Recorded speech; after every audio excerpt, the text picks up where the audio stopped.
Corona की दूसरी लहर में संक्रमित मरीज ठीक होने के बाद एक नई बीमारी के शिकार हो रहे हैं, जिसके चलते मरीजों की आंख निकालनी पड़ रही है या फिर मरीजों की मौत हो रही है। सूरत में 15 दिन के अंदर ऐसे 40 से अधिक केस सामने आए हैं, जिनमें 8 मरीजों की आंखें निकालनी पड़ी हैं। इस बीमारी का नाम म्यूकोर माइकोसिस है। डॉक्टरों की माने तो म्यूकोर माइकोसिस एक प्रकार का फंगल इन्फेक्शन है, जो नाक और आंख से होता हुआ ब्रेन तक पहुंच जाता है और मरीज की मौत हो जाती है। साइनस और आंख के बीच हड्डी होती है, इसलिए आंख तक पहुंचने में 2 से ज्यादा दिन लगते हैं। आंख से ब्रेन के बीच कोई हड्डी नहीं होने से यह सीधा ब्रेन में पहुंच जाता है और आंख निकालने में देरी होने पर मरीज की मौत हो जाती है। एक्सपर्ट की माने तो आमतौर पर कोरोना के बाद डायबिटीज वाले मरीजों में इस बीमारी के होने की संभावना सबसे अधिक होती है।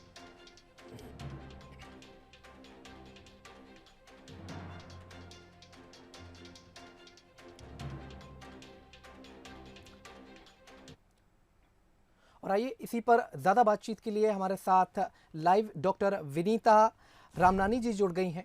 उनसे जानते हैं, इसके हर एक पहलू को जानने की कोशिश करेंगे।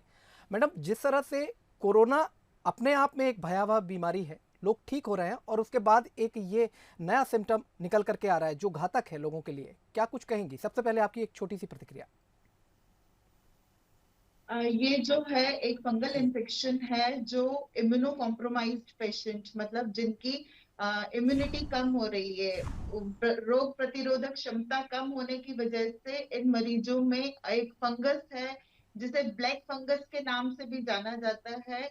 वो नाक के रास्ते आंखों में जा रही है और मरीज को आंखों में स्वेलिंग हो रही है, आंखें बाहर आ रही हैं, आंखें लाल हो रही हैं और कुछ कुछ मरीजों की पलकें भी नीचे आ जा रही हैं और वो आंख घूमने में दिक्कत दे रही है। कुछ मरीजों को शुरुआती तौर पे आंख में दर्द और सिर में दर्द है, तो ये एक पहचान का लक्षण है। अगर आंख में दर्द और सिर में दर्द है और आंखों के चारों तरफ सूजन दिख रही है या वहां नंबनेस है, मतलब वहां पे कुछ फीलिंग नहीं आ रही है आंख के चारों तरफ, तो ये शुरुआती लक्षण हो सकते हैं। इस तो दिन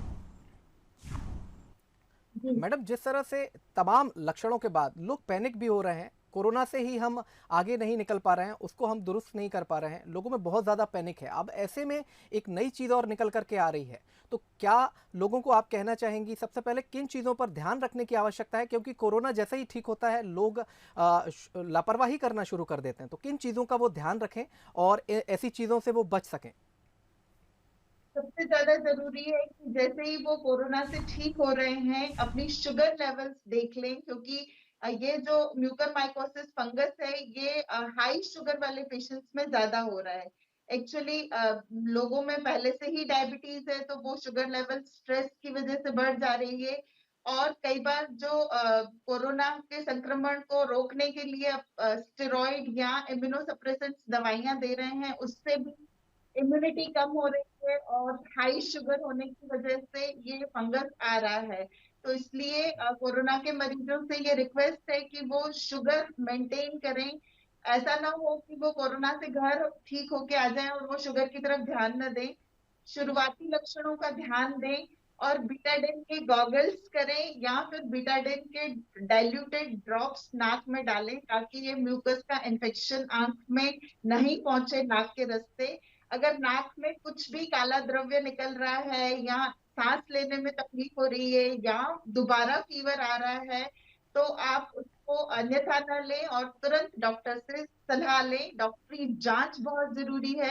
ऐसे पेशेंट्स में हमको सीटी स्कैन भी कराना पड़ता है। ये सीटी स्कैन चेस्ट का नहीं है, ये पैरानेजल साइनसिस का है, जिससे जी। कि हमको ये पता चलेगा कि म्यूकर मार्कोसिस साइनस के अंदर तो नहीं। अ, मैडम, इस बीच में अगर एक और सवाल हम आपसे पूछें तो सबसे बड़ा सवाल यही निकल करके आता है कि मरीज के पास कितना समय है इस चीज़ को डायग्नोस करने का और उसको समझने का कि वो इस दिक्कत से अब जूझने वाला है, कितना समय उसके पास होता है? अनफॉर्चुनेटली ये बीमारी आपकी इम्यूनिटी के ऊपर निर्भर करती है और अगर आपकी इम्यूनिटी बहुत कम है तो आपके पास ज्यादा वक्त नहीं है। करीबन 2 से 5 दिन में ही मरीज काफी सीरियस हो रहे हैं। एक आंख से होता हुआ इन्फेक्शन ब्रेन की तरफ और दूसरी आंख की तरफ भी जा रहा है, तो इसलिए अगर शुरुआती लक्षण है तो बिल्कुल भी देर ना करें और उसी दिन डॉक्टर को दिखाएं। ईएनटी स्पेशलिस्ट या आंख के डॉक्टर को दिखाएं और तुरंत सीटी स्कैन करके इस बीमारी को कंफर्म करें। तो 1 से 5 दिन का वक्त लगता है जिसमें कि ये बीमारी लीथल हो सकती है, मतलब अगर इम्यूनिटी कम हुई और म्यूकरमाइकोसिस ज्यादा हो गया तो डेथ भी हो सकती है। यानी कि मैडम दोहरा प्रभाव इसको हम कह सकते हैं, एक तो पहले ही व्यक्ति कमजोर है कोरोना के कारण, और उसके बाद इस तरह की अगर समस्या सामने आती है और अगर उसकी इम्यूनिटी कम है तो इस स्थिति में वो पहुंच सकता है कि उसकी आंखें तक निकाली जा सकती हैं या उसकी आंखें निकालनी पड़ेगी। जी, इसका जो इलाज है वो है एंटी फंगल दवाई। अगर हमने शुरुआती लक्षण पहचान लिए और शुरुआत में इलाज दिया, जी। पर ये जो एंटी फंगल दवाई है वो भी बहुत महंगी है और कई बार फंगस इतनी ज्यादा बढ़ जाती है कि ऑपरेशन करके जो डेड टिश्यू है, स्पेशली जो साइनसिस में है, सबसे पहले अगर वो सिर्फ साइनसिस तक लिमिट है, मतलब नाक और नाक के चारों तरफ लिमिटेड है, तो वहां से हम एंडोस्कोपिक करके ईएनटी सर्जन या न्यूरो सर्जन उसको निकाल सकता है। लेकिन अगर वो संक्रमण आंख में फैल गया है और हमको ब्रेन तक पहुंचाने में मदद कर रहा है कि वो संक्रमण आंख के रास्ते ब्रेन में जा रहा है, तो फिर मरीज की जान बचाने के लिए हमें आंख की निकालनी पड़ती है। तो इसलिए शुरुआत में जब वो नाक में है या साइनसिस में है तब पहचान करना जरूरी है, ताकि हम सिर्फ संक्रमण नाक से निकालें सर्जरी करके। अगर वो आंख तक पहुंच गया तो मरीज की जान बचाने के लिए हमें आंख निकालना पड़ सकता है। जी मैडम, ऐसे में जबकि पैनिक बहुत ज़्यादा है, हम एक चीज़ और भी देख रहे हैं कि लोग बिना चिकित्सकीय परामर्श के खुद से दवाइयाँ लेना शुरू कर देते हैं। तो क्या कहेंगी आप ऐसे हमारे दर्शकों के लिए कि वो क्या करें, चिकित्सकीय परामर्श कितना आवश्यक है? एंटी फंगल दवाइयों की जैसे बात हुई, अगर उनको लक्षण निकलते हैं तो उसके बाद भी चिकित्सकीय परामर्श कितना आवश्यक है, ये भी हम हमारे दर्शकों को आपके माध्यम से बताना चाहेंगे। इसमें दो चीजें हैं विकास जी। सबसे पहले तो ये है कि जब कोरोना हो रहा है तो वो जो व्हाट्सएप पे इलाज आ रहा है और उसकी वजह से जो स्टेरॉइड की दवाइयां सारे कोरोना के मरीज ले रहे हैं घर बैठे हुए, वो न लें। अगर हम पहली स्टेज में ही जब कोरोना हो रहा है और हमें स्टेरॉइड की जरूरत नहीं है और हम ले रहे हैं, तो हम फंगस को कहीं ना कहीं बुलावा दे रहे हैं। तो इसलिए जो स्टेरॉइड डॉक्टर्स प्रिस्क्राइब करते हैं वो भी जब उनको जरूरत लगती है, जब वो पेशेंट हॉस्पिटलाइज्ड है, तो अगर हम स्टेरॉइड का यूज कम कर देंगे तो शायद हम इस फंगस म्यूकरमाइकोसिस से बच पाएंगे। दूसरा, जैसा कि आपने बोला, तो एंटी फंगल दवाइयां जो टैबलेट्स के रूप में है वो जी। इस दवाई के इस म्यूकरमाइकोसिस के अगेंस्ट कारगर नहीं है।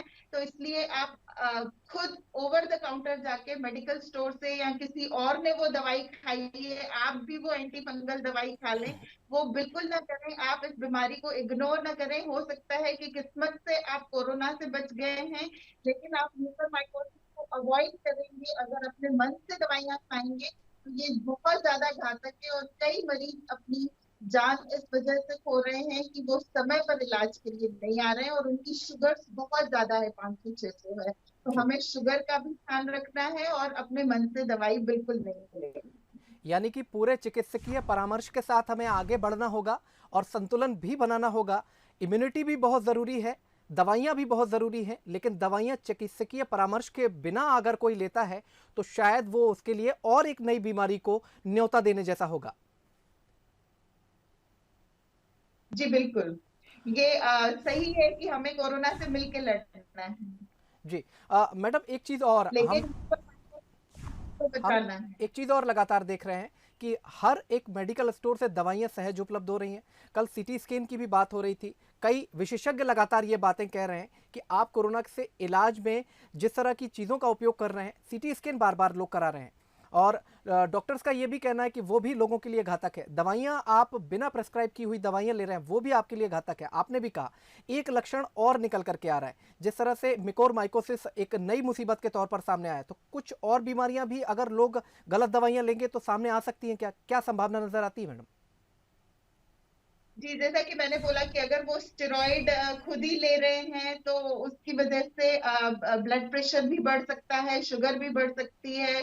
जो हमारी जीआईटी है उसमें छाले भी हो सकते हैं, मरीजों को एसिडिटी होती है, ऑस्टियोपोरोसिस होता है। तो ये सब तो well known side effect steroid के हैं ही। और अगर जो दवाइयां हमें जरूरत नहीं है, अगर हम अननेसेसरी एंटीबायोटिक्स या एंटी फंगल लेंगे, तो जब हमको कभी भी फ्यूचर में जब भी इन दवाइयों की खुदा ना खास्ता किसी और इन्फेक्शन की वजह से जरूरत पड़ेगी, तो ये दवाइयां काम नहीं करेगी, जिसे हम मल्टी ड्रग रेजिस्टेंस इन्फेक्शन कहते हैं। अगर हम इरेशनल यूज, मतलब जब हमें जरूरत नहीं है उसके समय हम अननेसेसरी बहुत हायर एंटीबायोटिक्स या बहुत हायर एंटी फंगल दवाइयां खाएंगे, तो ये पूरी कम्युनिटी में इन्फेक्शन के अगेंस्ट फिर हमको लड़ना मुश्किल हो जाएगा, क्योंकि जिन लोगों ने अननेसेसरी वो दवाइयां खाई है उनकी बॉडी पे तो ठीक है, पर बाकी भी लोगों जी। की बॉडी में जिनमें रियली में उनको इन हायर एंटीबायोटिक्स की जरूरत है, उसमें भी ये दवाइयां काम नहीं करेगी। जैसे अब जो न्यूकल माइकोसिस जैसी फंगल बीमारियों से तो हम लड़ ही रहे हैं, अगला हमारा जो लड़ाई हो जाएगी वो हो जाएगी मल्टी ड्रग रेजिस्टेंस। जी। अगर कोरोना से बच गए, इम्यूनिटी कम है, तो सेकेंडरी बैक्टीरियल इन्फेक्शन भी हो सकता है, और वो सेकेंडरी बैक्टीरियल इन्फेक्शन के लिए जो हम एंटीबायोटिक्स दे रहे हैं, हो सकता है कि वो रेजिस्टेंट हो, तो हमें बहुत हायर हायर एंटीबायोटिक्स देनी पड़ेगी। उससे खर्चा तो बढ़ता ही है मरीज का, जी। और कई बार बड़ी मुश्किल स्थिति हो जाती है ऐसे मरीजों की जान बचाने के लिए। तो इरेशनल यूज, मेडिकल स्टोर से खरीदी हुई दवाइयों का बिल्कुल भी अपनी मर्जी से इस्तेमाल रोकना चाहिए। जी। इतनी महत्वपूर्ण जानकारी आपने हमसे साझा की, आपका बहुत बहुत शुक्रिया। हमारे दर्शकों तक एक महत्वपूर्ण जानकारी पहुंची है, उसके लिए हम आपका शुक्रिया अदा करते हैं। तो ये थी हमारे साथ डॉक्टर विनीता रामनानी, जो कि बता रही थी कि किस तरह से अगर आप बिना डॉक्टर के प्रेस्क्रिप्शन के दवाइयाँ ले रहे हैं या जांचें करा रहे हैं या कोई भी प्रोडक्ट आप ले रहे हैं, तो वो आपके लिए कितना घातक हो सकता है। आज हो सकता है आप कोरोना से उबर जाएं, आज हो सकता है कि आप किसी और बीमारी से उबर जाएं, लेकिन आने वाले दिनों में कौन सी बीमारी आपके अंदर उपजेगी, इसका आप अंदाजा भी नहीं लगा पाएंगे। विशेषज्ञ बार बार कह रहे हैं कि बिना चिकित्सकीय परामर्श के कुछ भी ना करें, कुछ भी ना करें, यानी कुछ भी ना करें। तो हमारे दर्शकों से हम अपील करना चाहते हैं कि सबसे पहले अगर आपको कुछ भी लगता है, आप अपने अंदर कमजोरी महसूस करते हैं या अपने आप को रोगग्रस्त महसूस करते हैं, तो सबसे पहले चिकित्सकीय सलाह लें और उसके बाद ही किसी भी तरह की दवाइयों